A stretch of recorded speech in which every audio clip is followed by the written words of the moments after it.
We are at Agron's Appliances in South Portland, Maine today to give you an overview of kitchen appliances, the pros and cons of various configuration, and the minimal information required to begin planning your kitchen project. We will be covering the three primary work zones, cooking, refrigeration, and cleanup, to explain how function, workflow, cost, and aesthetics are impacted by your choices. So let's begin with the cooking zone. The most common arrangement is the 30-inch freestanding range against a wall with a combination microwave hood above it. Not only is this the most cost-effective, but in 30 inches of space you have all your cooking functions covered. If space is at a premium, this may be your only real solution. However, when you combine multiple tasks in any one appliance, compromises have to be made, and we'll talk more about that later. Residential ranges come in two configurations. Besides the traditional electric range with raised back containing all controls, you have the slide-in range with the controls in the front and no back. This configuration is required if you're going to be putting the range in an island, angled into a corner, or if your plans call for a decorative backsplash as a focal point. 2 points to remember, however, are that though you don't have to reach over hot pots, the controls are more easily reached by young hands. Secondly, the oven floor tends to be somewhat lower. Residential ranges come in standard electric coils, glass-topped electric, gas, and now gas cooktop with electric oven. The standard electric coil is the least expensive, but it is also more of a nuisance to keep clean. An electric glass top is easier to clean, and the new burners are much more responsive to temperature changes, working almost like a gas burner. A recent development in glass electric tops is the induction unit that never gets hot but induces heat through magnetism. Presently expensive, they do have some real safety features. They do require special cookware, however. As we get into gas ranges, we see greater variety and also the need for more care in how cabinetry and venting are handled. Gas ranges are available in both freestanding and slide-in styles, and some come with sealed burners and even glass tops to make cleanup easier. You will now see a wide variety of burner outputs and configuration. The point to be remembered here is that as the burner wars escalate, higher and higher BTU output burners are being found in residential ranges, and this has a direct and significant impact on design and proximity to combustible cabinetry. It also affects venting requirements. At this point, just be aware of the fact. Your kitchen design professional should understand the needs when doing final layout and will consult with the manufacturer's specifications and clearance requirements. Residential venting. In our first example, we showed a combination microwave hood over a 30-inch range. Again, you need to be aware of some of the issues around this design. First, the microwave unit floor is up high, making it more difficult to stir or remove a hot dish. You also are operating above potentially hot burners, a real concern if you have children who might want to climb up to heat a treat. The second issue is venting. With a flat bottom and by not projecting out over the front burners, the only way to vent steam and odors is by the suction force of the blower motor. The microwave hood combination is marginal at best at this task. A third point to remember is that as these units have gotten deeper, they stick out farther from the adjacent cabinetry and have become more of an eyesore. I often specify 14 or even 15-inch deep cabinets when using them.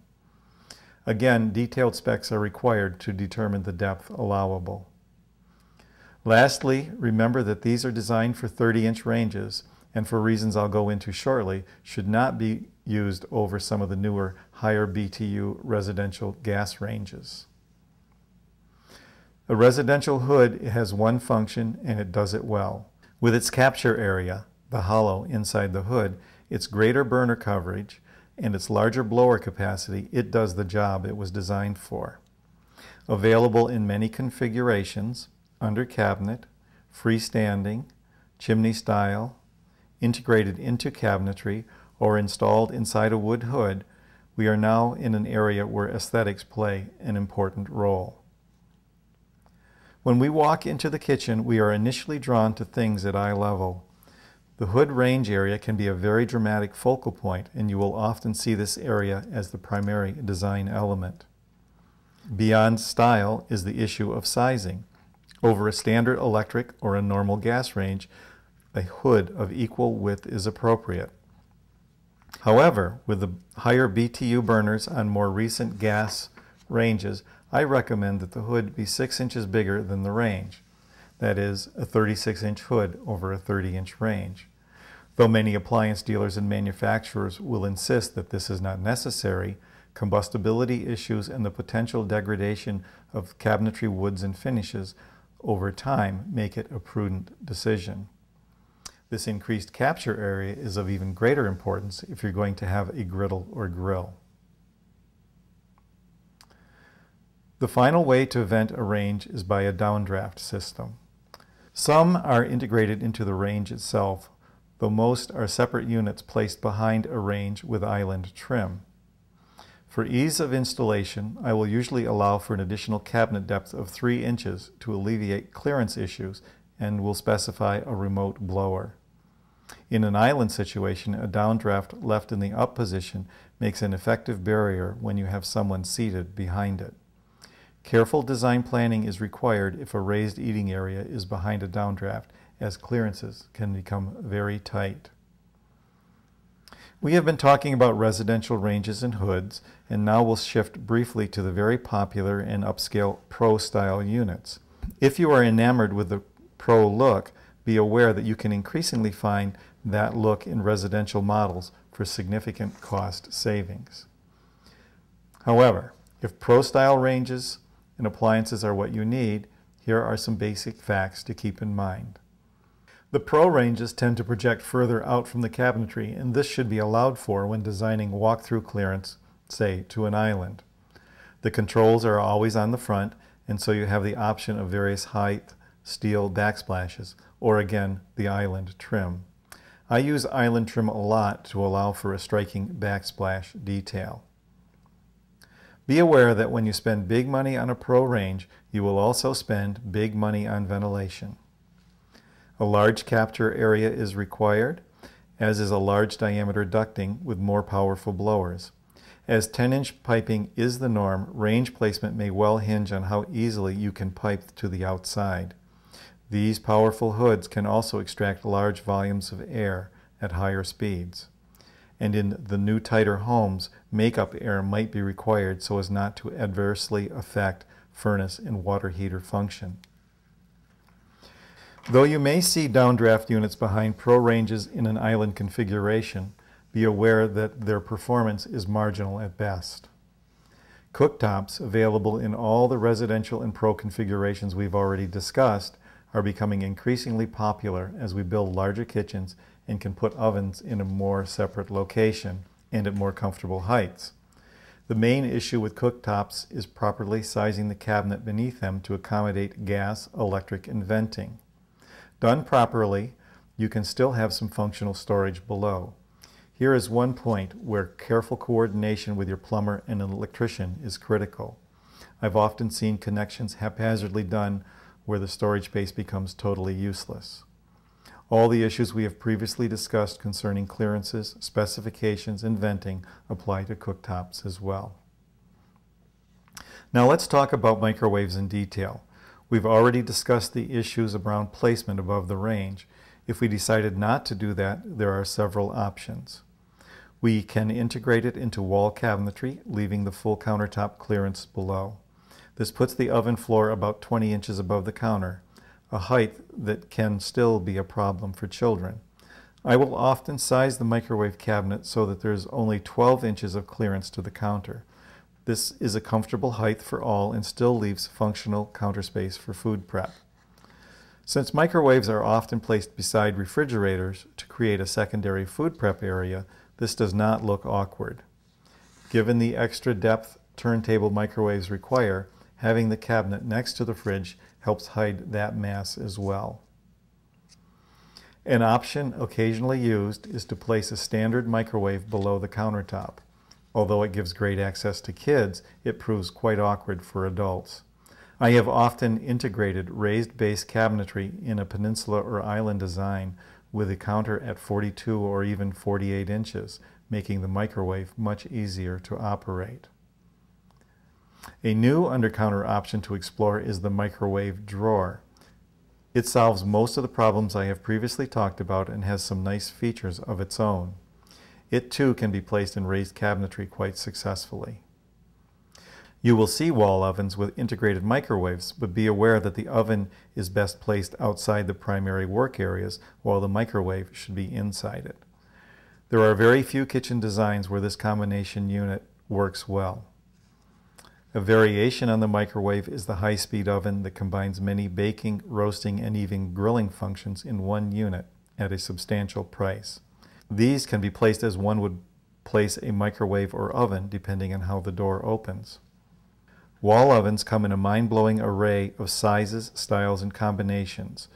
What you need to know to get started is the width, usually 30 inches, the number of ovens, and the desired height of the oven floor for the primary oven. This oven is the one that needs to be at a comfortable height so that you don't burn yourself reaching in to remove the contents. Since the oven is the least used cooking appliance in today's kitchens, it can be in a less valuable area, not taking up primary workspace and interrupting workflow. It should, however, have a good landing area close at hand to take hot items. Sometimes warming drawers are placed below ovens, although you can make a good case for placing them in other parts of the kitchen based on your work patterns and lifestyle. Before we talk about refrigerator options, we should first note that since most refrigerators are built into surrounding cabinetry in some fashion, it is important to have a clear understanding of size and style you desire before plans are drawn up. Initially, this is all your designer needs to know, though specific model and manufacturer specs are required for final plans to be done. Residential refrigerators are available in countertop depth models for a less intrusive look, or as standard depth models that can project several inches beyond the countertops. Be aware that countertop models cost more and will still project somewhat in most designs, while standard depth models can often be designed in such a fashion as to minimize the impact of their size. Modern refrigeration typically can have cabinetry and finish panels surround it quite closely for the built-in look. Here, adhering to manufacturer's specification is critical to function and efficiency. For now, what's most important is to know that you will need at least 3 inches of minimum clearance to an adjacent wall to allow the doors to open fully. Even this may make a problem when removing drawers. You may end up pulling the refrigerator out of its opening to clean it. If there is room in the design, I will try to put some functional tall pantry unit against the wall and then place the fridge beside that. Pro-style refrigeration tends to be larger, is countertop depth, and is always built in. Since these units are usually much taller than standard refrigeration, there is often no cabinetry above, and even if the ceiling height allows it, the cabinets are quite inaccessible. Be aware that there are usually special electrical and plumbing requirements for these units.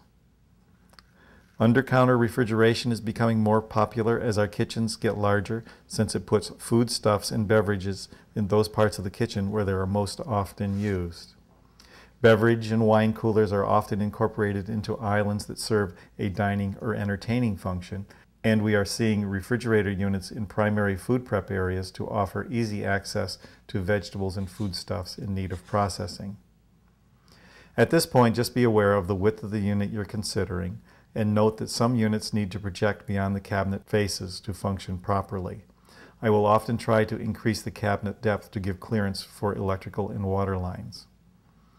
When you are considering installing finished panels on appliances to match your cabinetry, there are several points you should keep in mind. Panels will often add 3/4 of an inch to the overall depth of the unit and may cause it to project beyond adjacent cabinetry. Placing panels on a primary refrigerator can have its own issues. With ice and water dispensers in the door, there's a very real chance for water damage to the woods and finishes. Think long and hard about your family lifestyle, as these panels run into several hundreds of dollars.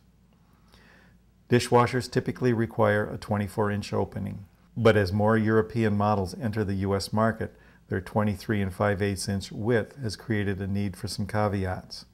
You can't replace a Euro model with a U.S. model in the future. You can place a Euro model in a 24-inch opening, but this will cause a slightly larger spacing against the cabinets.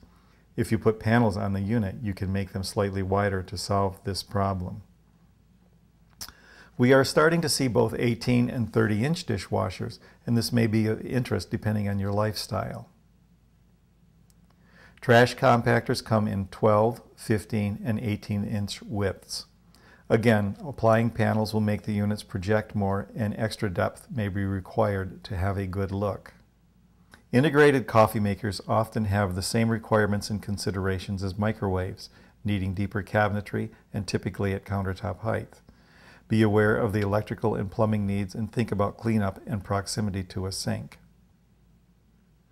Well, I hope this brief overview has been helpful in getting you to understand what effect your choices will have, not only on convenience, but also on design, cost, and accessibility. We will be discussing these issues more in the videos to follow.